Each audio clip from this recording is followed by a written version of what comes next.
क्या तुम्हारा भी रूटीन कुछ इस तरीके का हो गया है? दिन ढलते ढलते तुम एक टू डू लिस्ट बनाते हो कि कल ये 3 चैप्टर्स तो किसी हाल में करके हटाने हैं। लेकिन सुबह जब उठते हो तो 10 बज चुके होते हैं और तुमने जो 3 अलार्म सेट किए थे सबको डिसमिस कर चुके होते हो। किसी तरह हिम्मत जुटा के रील्स और यूट्यूब के डिस्ट्रैक्शन से बचते बचाते पढ़ने बैठते हो, लेकिन मुश्किल से एक चैप्टर भी नहीं हो पाता। और फिर वापस से एक टू डू लिस्ट बना के बेड की ओर चल देते हो और बस एक ही सवाल सताता है कि क्या इस बार भी सिलेक्शन हो पाएगा या नहीं। सिलेबस इतना बड़ा है, कैसे कवर होगा? Backlogs, routine, stress, anxiety and what not. अगर ये प्रॉब्लम्स तुम्हारे साथ भी आ रही हैं तो ऐसी बात नहीं है कि तुम अकेले हो, ठीक है? ये सारी प्रॉब्लम्स सबके साथ आती है, सब ये फेस करते हैं। लेकिन यहाँ पे मैटर क्या करता है कि हम लोग इन प्रॉब्लम से डील कैसे करते हैं और इनको फाइट करके इनसे आगे कैसे बढ़ते हैं। इस वीडियो में मैं तुम्हें 5 ऐसी मिस्टेक्स बताने वाला हूँ और उनके सॉल्यूशन भी देने वाला हूँ, जो हम लोग नीट से जब कुछ टाइम पहले, जो बहुत कम टाइम बच जाता है हमारे पास, जैसे अब 3 महीने रह गए हैं नीट को, और उस टाइम हम लोग ये मिस्टेक्स कमिट करते हैं। अगर इनका सॉल्यूशन तुम्हें पहले ही मिल जाए तो ये प्रोसेस जो तुम्हारा है ये बहुत आसान हो जाएगा। So let's start the video. So the first mistake which we commit is not concising our content. अगर तुम किसी भी एक चैप्टर को उठा लो, जैसे कि वर्क एनर्जी पावर, ठीक है, तो उसमें तुमने, अगर उसको पहली बार तुम कर रहे हो लेक्चर से, तो तुमने 16 से 18 घंटे तो उसमें फूंक दिए होंगे अपने, और उसको करने के बाद तुमने नोट्स बनाए होंगे। लेकिन यहाँ पे अगर तुम एक चीज़ पे फोकस करो तो नोट्स रिवाइज करने में भी तुम्हें 2 से 3 घंटे लग जाते हैं। तो यहाँ पे हमें क्या करना है कि हमें अपने कंटेंट को कंसाइज करना है। जैसे कि हम लोग सेम चैप्टर को रिवाइज करने के लिए बार बार लेक्चर्स नहीं देखते हैं, वैसे ही हमें यहाँ पे सेम चैप्टर को रिवाइज करने के लिए बार बार उसके पूरे फुल फ्लेजेड नोट्स नहीं देखने हैं। हमें रिलाई करना है शॉर्ट नोट्स पे, ठीक है? तुम अपने 2 से 3 घंटे के टाइम को बचा के 1 आवर तक ला सकते हो। और अगर इन शॉर्ट नोट्स का मल्टीपल रिवीजन कर लो तो वो शॉर्ट नोट्स रिवाइज करने में फिर तुम्हें 15 से 20 मिनट लगेंगे और तुम्हारा एक चैप्टर रिवाइज हो जाएगा। क्योंकि लॉजिकली सोचो तो नीट से तुमको 2 दिन पहले पूरा सिलेबस एक बार गो थ्रू करना होगा, और अगर कैलकुलेशन बैठाई जाए तो 15 मिनट अगर एक चैप्टर पे लग रहा है तुम्हें रिवाइज करने में, और 100 चैप्टर मान के चलते हैं हम लोग, तो फिर तुम्हारे 1500 मिनट्स बनेंगे, ठीक है? और अगर डिवाइड बाय 60 करो तो अप्रॉक्सीमेटली तुम्हें 25 आवर्स लगेंगे, और तुम्हारे पास हैं सिर्फ 48 आवर्स 2 दिन नीट से पहले। तो एक्चुअली तुम्हें कंसाइज करते चलना है अपने कंटेंट को हर एक मोड पे। जहाँ भी तुमने कुछ नोट्स बनाए उसके शॉर्ट नोट्स बनाओ। शॉर्ट नोट्स को मल्टीपल टाइम रिवाइज करो कि उसका टाइम और रिड्यूस होते जाए रिवीजन का। क्योंकि अगर तुम देखो तो एंड में तुम अगर एक फुल फ्लेजेड तैयारी कर रहे हो नीट की, तो तुम्हारे पास कुछ इतने कंटेंट होंगे, इतनी बुक्स होंगी रिवाइज करने को, ठीक है? और साथ ही साथ तुम्हारे इतने नोट्स बन चुके होंगे, और इतने नोट्स बनने के बाद तुम बार बार इन नोट्स को खोल के रिवाइज नहीं कर सकते हो, तुम्हें उनको कंसाइज करना पड़ेगा। और ये सबसे बड़ी मिस्टेक है जो एंड के महीनों में हम लोग नहीं करते हैं। अगर कंसाइज नहीं करोगे तो लास्ट में रिवीजन में बहुत दिक्कत आएगी, बहुत ज़्यादा दिक्कत आएगी। The second mistake is giving test only when the syllabus is completed fallacy. यानी कि हम लोग एक इंतज़ार में बैठते हैं कि मेरा पूरा सिलेबस कंप्लीट हो जाने दो, उसके बाद मैं टेस्ट लगाऊंगा आराम से, ठीक है? तो ये हमें नहीं करना है। तुम्हारा जितना भी सिलेबस कंप्लीट हुआ है और उस टेस्ट की डेट अगर आ गई है तो तुम्हें वो टेस्ट ज़रूर अटेम्प्ट करना है, चाहे तुम्हारा एक चैप्टर छूटे या 2 चैप्टर छूटे, लेकिन बाकी के चैप्टर्स जो कर लिए हो उसका टेस्ट ज़रूर दो। फॉर एग्जाम्पल, मान लो मेरी कोई टेस्ट सीरीज़ में अटैम्प्ट कर रहा हूँ, ठीक है? ये टेस्ट पेपर आ गया मेरे हाथ में, मुझे इसको सॉल्व करना है, और इसमें मान लो सिलेबस दिया है कुछ ये, ठीक है? पढ़ देता हूँ एक बार। Gravitation, oscillation, SHM, damped, force oscillation, resonance and modern physics. मान लो मेरा ग्रेविटेशन हो गया है, मॉडर्न फिजिक्स मैंने पढ़ ली है, लेकिन मेरा ऑसिलेशन चैप्टर अभी नहीं हो पाया है, उसके क्वेश्चन मैंने नहीं लगाए या वो वीक रह गया है, ठीक है? मैंने उसके लेक्चर्स नहीं देखे हैं, कुछ भी नहीं हुआ उसमें, लेकिन फिर भी मुझे ये टेस्ट अटेम्प्ट करना है, क्योंकि ये टेस्ट सिर्फ फिजिक्स का नहीं है और भी सब्जेक्ट्स का भी है, ठीक है?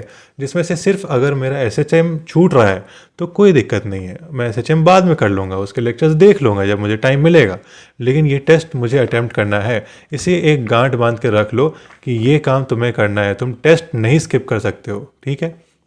और एक इंतज़ार में अगर तुम बैठे हो कि सिलेबस पूरा कंप्लीट हो जाएगा, मतलब कि एकदम A to Z सिलेबस एकदम परफेक्टली फाइन कंप्लीट हो जाएगा, उसके बाद तुम बैठ के फुल सिलेबस टेस्ट दोगे, तब तुम्हारे साथ एक ही चीज़ होने वाली है कि तुम्हारा जो नीट एग्ज़ाम है वो तुम्हारा पहला मॉक टेस्ट बन जाएगा, और वो हम लोग अफोर्ड नहीं कर सकते हैं, ठीक है? तो इस तरह के मॉक टेस्ट तुम देते रहो, जैसे कि एलन आकाश किसी के भी ले लो और तुम देते रहो उसको। यहाँ पे एक और स्टोरी मुझे याद आ रही है, ठीक है? मैं बताना चाहता हूँ, जो मैंने रियलाइज़ की बहुत देर से, लेकिन तुम लोग पहले इसको कर लो। जैसे हम लोग क्लास 9th में थे तो मैं और मेरा फ्रेंड पबजी खेलते थे, ठीक है। उस टाइम पबजी बहुत फेमस था। तो उसमें जहाँ पे भी हम लोग लैंड करते थे और मैं बस वेट करता रहता था कि किसी तरह एक बहुत अच्छी सी राइफ़ल मिले या ऑटोमेटिक गन मिल जाए, जिससे फिर जाके हम लोग एनिमीज़ को किल करेंगे। लेकिन ऑन द अदर हैंड मेरा जो फ्रेंड था वो उसको कुछ भी मिलता था, जैसे पिस्टल भी मिलती थी या कुछ भी मिलता था, वो उससे जाके फिर मैदान में उतर जाता था कि हाँ फाइट करनी है, ठीक है। यहाँ पे एक चीज़ सीखने को मिली कि तुम्हारा जितना भी सिलेबस हो गया है, तुम उतने ही सिलेबस को लेके मैदान में उतरो और टेस्ट दो, क्योंकि उससे तुम्हें अल्टीमेटली फ़ायदा मिलना है, ठीक है। तो यहाँ पे हम लोग टेस्ट स्किप नहीं करेंगे। ये सबसे बड़ी मिस्टेक है जो लास्ट के महीनों में करते हैं। हम लोग वेट करते हैं कि अब कुछ महीने तो बचे हैं, लास्ट के एकदम एंड मोमेंट पे आके कुछ टेस्ट लगा लेंगे, फुल सिलेबस टेस्ट लगा लेंगे और फिर हम लोग आगे बढ़ जाएंगे। वो नहीं करना है हमें। The third mistake which we usually do is making a to do list on a daily basis. देखो, टू डू लिस्ट बनाना ख़राब बात नहीं है, लेकिन टू डू लिस्ट बनाना डेली बेसिस पे ये ख़राब बात है। मेरे हिसाब से टू डू लिस्ट बनाना चाहिए वीकली बेसिस पे। अपने टारगेट सेट करो वीकली बेसिस पे। जैसे कि मैंने मान लिया 3-4 चैप्टर लगा लिए, मान लो 6 चैप्टर मैंने एग्जाम्पल के लिए ले लिए और मुझे एक हफ्ते में इन्हें ख़त्म करना है। तो मैंने अपने आप को एक टाइम पीरियड दिया कि मैंने 6 दिन दिया अपने आप को कि ये 6 चैप्टर्स मुझे कंप्लीट करने हैं। अगर मैं सेम चीज़ करता, मान लो 3 चैप्टर मुझे करने हैं एक दिन में, तो मेरे पास सिर्फ एक दिन रह गया है, ठीक है। और इसकी वजह से मेरे ऊपर बर्डन आ गया और बहुत ज़्यादा स्ट्रेसफुल कंडीशन में मुझे पढ़ाई करनी पड़ रही है और एक दिन में वो शायद कवर हो भी ना पाए, ठीक है। तो ये to do list daily basis पे मत बनाओ। अपने टारगेट्स बनाओ, लेकिन माइक्रो टारगेट्स मत बनाओ, ठीक है। मेजर लिस्ट बनाओ, एक हफ्ते के बेसिस पे डिसाइड करो कि तुम्हें इस हफ्ते में इतने टॉपिक्स कर लेने, इतने चैप्टर्स कंप्लीट कर लेने हैं, ठीक है। और वही अगर मैं इन 6 चैप्टर्स को एक हफ्ते दे रहा हूँ, ठीक है, तो मुझे 6 दिन मिल गए। अब हो सकता है मैं पहले दिन उतना प्रोडक्टिव ना रहा, सेकेंड डे मैं उससे ज़्यादा एफिशिएंट रहा, और थर्ड डे हो सकता है फिर मेरी प्रोडक्टिविटी थोड़ी सी गिर गई, लेकिन फोर्थ डे फिर मैंने ज़्यादा पढ़ लिया, फिफ्थ डे भी ज़्यादा पढ़ लिया।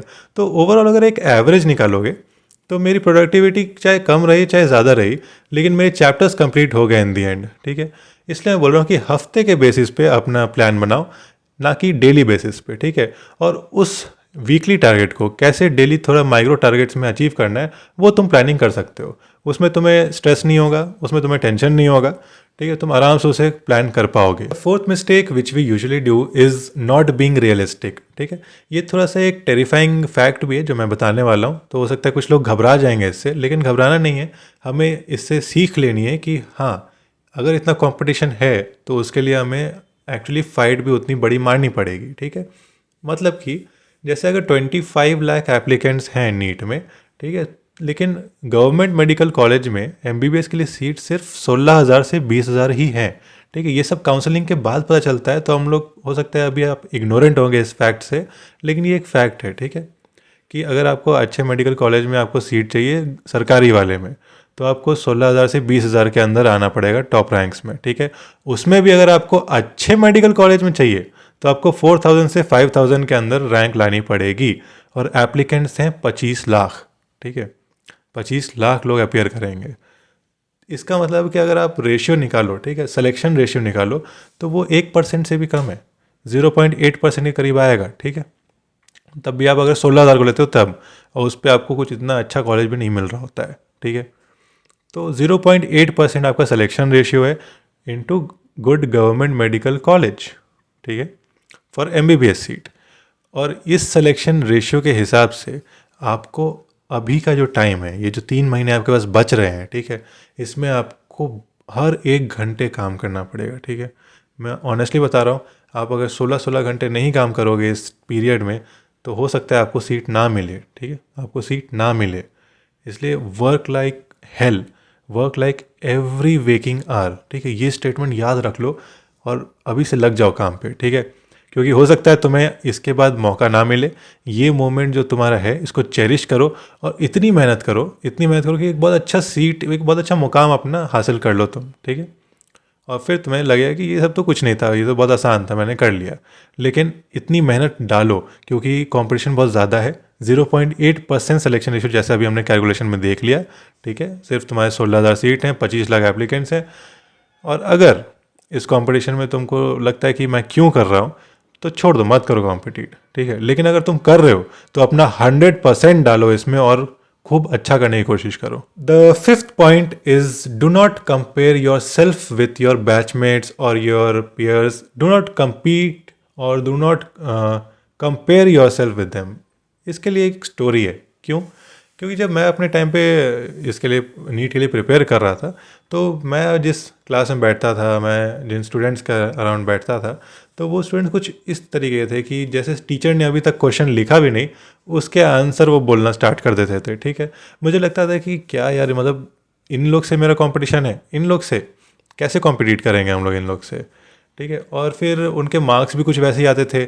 मान लो उस टाइम तो 700 का ज़माना नहीं था, लेकिन फिर भी उस टाइम पे भी उनके 690 700 टच करते थे मॉक टेस्ट में। ठीक है, तो मुझे रियलाइज़ होता था कि मेरे तो इतने आ नहीं रहे, मेरे मुश्किल से 630 या 40 बनते हैं, तो नीट में कैसे आ जाएंगे। लेकिन उन 700 स्कोरर्स के भी नीट में सिलेक्शन नहीं हो पाया। ठीक है, मेरा हो गया। ठीक है, तो वो लोग मॉक टेस्ट के लिए प्रिपेयर कर रहे थे, मैं अपने नीट के लिए प्रिपेयर कर रहा था। ठीक है, तो तुम्हारा जो टारगेट है, तुम उसको माइंड में लेके चलो कि तुम्हें नीट क्रैक करना है। ठीक है, तुम्हें ये सब मॉक टेस्ट एक जरिया है, एक रास्ता है। ठीक है, लेकिन तुम्हारी मंजिल नीट है, तुम्हें उसे क्रैक करना है। तो इसको मत अपना पूरा अपने ऊपर हावी होने दो कि तुम्हारे बैचमेट्स के कितने नंबर आ रहे हैं और के कितने नंबर आ रहे हैं। नहीं, वो सब ठीक है, कंपटीशन के लिए होना चाहिए, लेकिन अपने ऊपर हावी मत होने दो। ठीक है, ओवर थिंक मत करो इस चीज़ को लेके कि इसके 700 आ रहे हैं तो मेरे तो इतने ही आ रहे हैं और मेरा कैसे होगा। नहीं होता है, मेरे साथ हुआ है। ठीक है, 700 आते थे, मेरे बैचमेट के आते थे, उसका सिलेक्शन ही नहीं हुआ। ठीक है, उसको दूर दूर तक रैंक नहीं आई क्लोज।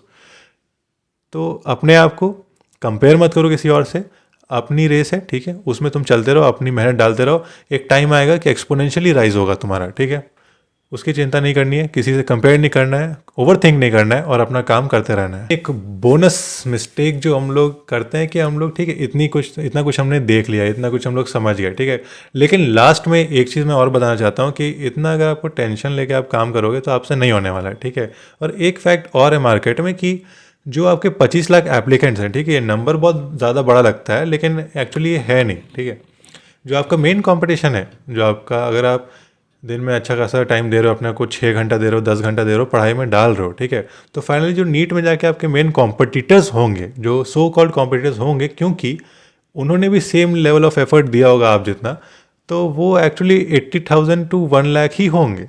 इन 24 लाख, इन 25 लाख में से वो 1 लाख ही लोग होंगे जिनसे आप कॉम्पिटिट कर रहे होगे इवेंचुअली लास्ट में। क्योंकि जो इतने हैं, इनमें से आधे से ज़्यादा नमूने हैं, वो प्रिपेयर नहीं कर रहे हैं। ठीक है, हो सकता है उन्होंने बस ऐसे ही एप्लीकेशन भर दिया हो, लेकिन वो एग्ज़ाम में नहीं बैठेंगे। हो सकता है वो इतनी प्रिपरेशन नहीं डाल रहे हो। ठीक है, आप 2 दिन आगे पढ़ लिए तो उनसे कुछ आप बहुत आगे निकल जाओगे, ये भी हो सकता है। ठीक है, तो अपने आप को इतना बर्डन नहीं करना है कि इतने लोग हैं, मेरा सिलेक्शन कैसे होगा। नहीं, आपको ये नहीं करना है। ठीक है, आप एक फैक्ट जान लो कि जो आपका मेन कंपटीशन है वो 80,000 से 1 लाख लोग से ही है। ठीक है, और उसमें से आपको टॉप 20,000 ही तो आना है। ठीक है, तो इतनी बड़ी बात नहीं है। आप अगर एक डिफाइंड सेट ऑफ पाथ है उसको फॉलो करोगे, ठीक है, सारे कॉन्सेप्ट, सारे लेक्चर आप कंप्लीट कर लो, सारे क्वेश्चंस बना लिए मॉड्यूल के, ठीक है, सारे प्रीवियस ईयर क्वेश्चंस बना लिए और मॉक टेस्ट दे लिए। यही 4 चीज़ तो आपको करनी है इस एग्ज़ाम को क्रैक करने के लिए। और अगर आप ये कर लेते हो तो फाइनली आपका सिलेक्शन हो जाना है। और वैसे भी तुम जिस चैनल को फॉलो कर रहे हो उसके बाद तो तुम स्मार्ट बन ही चुके हो। ठीक है, और ऐसे भी better than one shot series तो आ ही गई है मेरे यूट्यूब चैनल पे, और तुम वो भी देख सकते हो। और वो जो हमारे पहला मिस्टेक था, ठीक है, उसी को कंपनसेट करने के लिए मैंने ये एक्चुअली स्टार्ट किया है। क्योंकि मैंने अपने टाइम पे ऐसे कोई लेक्चर देखे नहीं जो पूरे एक चैप्टर को 1 घंटे के अंदर कंसाइज करके with all the previous year question 10 साल के ऐसा बता दे, ऐसा कोई था नहीं। तो मैंने ट्राई किया अपनी तरफ से एक एफर्ट डालने का, और तुम उसको देख सकते हो। चैनल पे प्लेलिस्ट बनी हुई है बेटर देन वन शॉट के नाम से। ठीक है, वो सीरीज़ है, आप देखो उसको। बहुत लोग देखे भी हैं और बहुत पसंद भी आई है लोगों को, और धीरे धीरे लेक्चर्स उसमें ऐड होते जाएंगे। ठीक है, till then all the best, मेहनत करते रहो।